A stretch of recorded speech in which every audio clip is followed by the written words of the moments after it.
Definitely পছন্দের মানুষজন আছে। মানে আমাদের সবচেয়ে মজার ব্যাপার হচ্ছে যে ভালো ভালো ক্রিকেটাররা তো খেলবেই, আমরা চ্যাম্পিয়নশিপের জন্য ফাইট দিব ইনশাল্লাহ। আর সবচেয়ে ইন্টারেস্টিং ব্যাপার হচ্ছে যে পূজাচেরি মাঠে যাবে, মিম মাঠে যাবে, পরিমণি মাঠে যাবে, শাকিব খান মাঠে যাবে, আমরা মাঠে যাব, আমরা বিপিএল মাতাবো এবার। হ্যাঁ, সো এটা হবে সবচেয়ে ইন্টারেস্টিং ব্যাপার। আমরা বলতে হারলেন, ডেফিনেটলি হারলেন।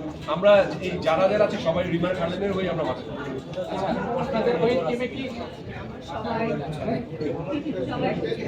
সবাই বলতেছে এই নতুন একটা বাংলাদেশ হারল্যান্ডকে নিয়ে আমি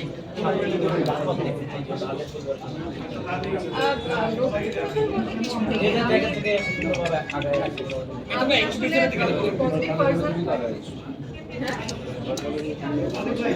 আপু ওই যে মাইক্রোফোনটা একটু আটকে ধরে তারা সবাই এবং কিছুদিন আগে বন্যার্তদের সাহায্য করা হয়েছে। সাহায্য বলবো না, এটা আসলে উপহার কিংবা তাদের পাশে থাকা যেটাকে বলে সেটা করা হয়েছে। তো এরপরে আসলে যেটাই হোক না কেন, হারলেন সবকিছুর সাথেই ভালো কিছুর সাথে যুক্ত থাকবে এবং হারলেন যুক্ত থাকা মানে আমরা যারা যারা যুক্ত আছি সবাই যুক্ত থাকবে। শেষ করি না, থ্যাংক ইউ। অবশ্য ভাই লেভেলটা দিয়ে আমাদের এখন বাংলাদেশের ম্যাক্সিমাম এলাকাতে হারলেনের আউটলেটগুলো আছে, আরো হবে ইনশাআল্লাহ, এবং ঢাকার বাইরেও অনেক আছে। আপনারা যতটা জানেন আমার সাথে পূজাচেরি আছে আমাদের ব্র্যান্ড হিসেবে, তারপরে মেগাস্টার শাকিব খান উনি আছে অ্যাজ এ ডিরেক্টর হিসেবে, প্লাস উনি আছেন উনি আমাদের অনারেবল ডিরেক্টর, প্লাস বিদ্যাসিনা মিম আছে, পরিমণি আছে, সাবিনা নূর আছে, এই নাই আসলে আর অনেকেই আছে।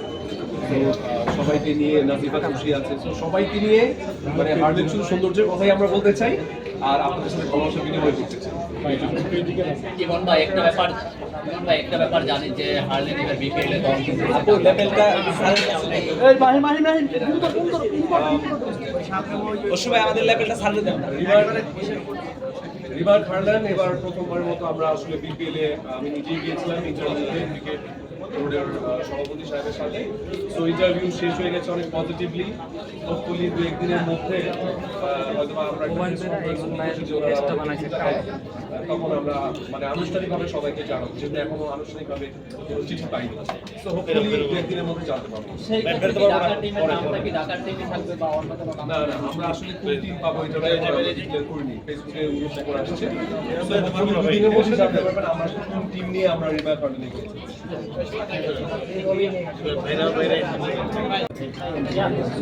লেভেলটা নিয়ে